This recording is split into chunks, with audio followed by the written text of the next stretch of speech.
Well, let's look at the things that you actually have to do. If you're running some kind of online business, then you're obviously going to be having to work, again, as I said, from home.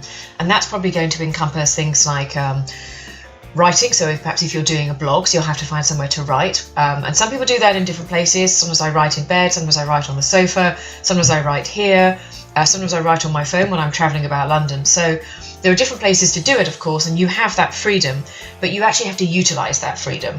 Now, if you are going to be productive in the written way, if you're going to be writing a blog post, so this will actually, even though that this is a video, I'm going to put this onto my website and there's going to be a blog post underneath it.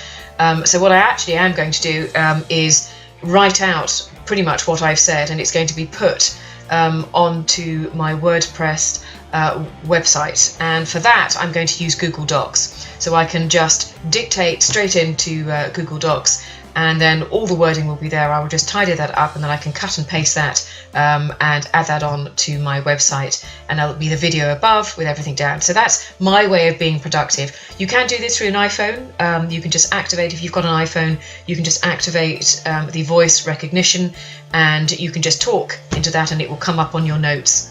If you have a look at your notes app, you just Google it, you'll find out how to do it. But that's the obvious way to do it, rather than writing everything by freehand, unless you want to write by freehand.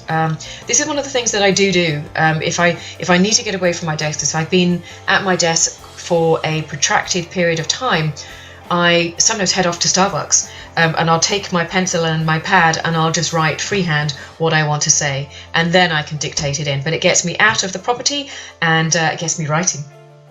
The second thing, obviously, are things such as video. So obviously how I'm talking to you here. The thing about that one is that you need to have a certain amount of equipment to actually do it. It doesn't have to be fancy, obviously. So you can just obviously do it with your phone. I've obviously got like a webcam up here, so I can obviously, I'll put all the details in, so you've got all the links down below perhaps, so you can actually see where I got the things and the things that I use. So that's obviously being productive on the video side of things. And then obviously we come on to audio, and that's obviously podcasts. Now my podcast is obviously already out. I do something on a daily basis on Anchor, but then I take all that content out and I put that into my own podcast, which is the Home Conscious podcast. And that is something that comes out pretty much weekly, or it will be coming out weekly when I get round to being productive about it all. So once you've got the three things sort of decided upon, where you can blog, how you're going to do video if you are, and how you're going to do podcasting if you are, then it's really a question of like building this into your diary or your editorial calendar if you want to go down that route. Now, an editorial calendar is something which I heard about quite some time ago, and I thought, what a fantastic idea. I'll just book everything in and then just follow it to the letter. But frankly, it doesn't work that way. And it certainly doesn't work that way for an interior designer, especially when you're sort of in and out of the office, because it basically, life gets in the way. And that's for someone over here that doesn't have to worry about husbands and families and everything else. So from my point of view, I think an editorial calendar, whilst it's useful and perhaps is a good way and a good thing to start to formulate your ideas, I don't think it's necessarily going to help you be productive if you've got a job like this. Now, there are plenty of tools and tricks and all sorts of other things that people use in order to be productive, and there are quite a few of them actually out there on the market. So there is Buffer, there is Hootsuite, I'll put all these links down below so you can kind of get them.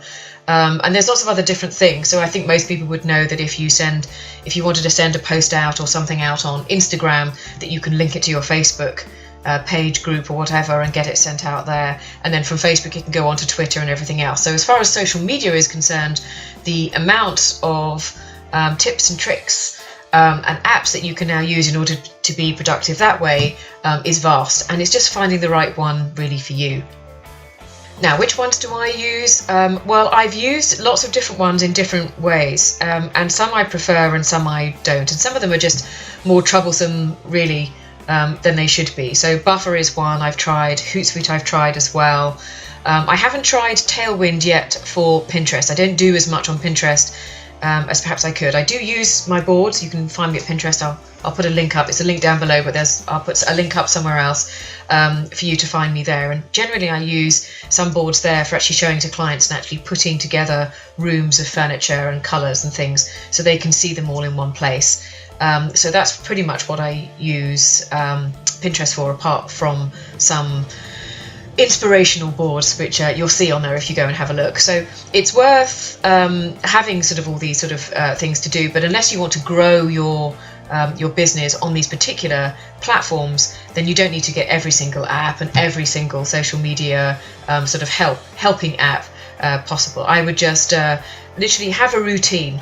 If you have a video, if you have a blog post, if you have an audio podcast, when you've published it, send it out to the different places and be done until the next one. Let's not get too mixed up and worried about using too much technology at this point.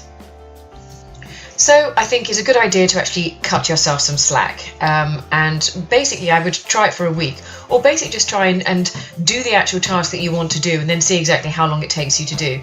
I actually did like a kind of a time and motion, this is how sad I am, I actually did a time and motion study of if I was to do a certain amount of blog posts, a certain amount of video and a certain amount of audio, how long would it take me to do all of this stuff? And it worked out I'd have to do, for a year's content, I'd have to work 2 months straight with nothing else, with no clients, and literally 9 to 5, no breaks, Monday to Friday, and that would be the end of it. So now I'm operating a system where everything is on rotation. So it's a new thing.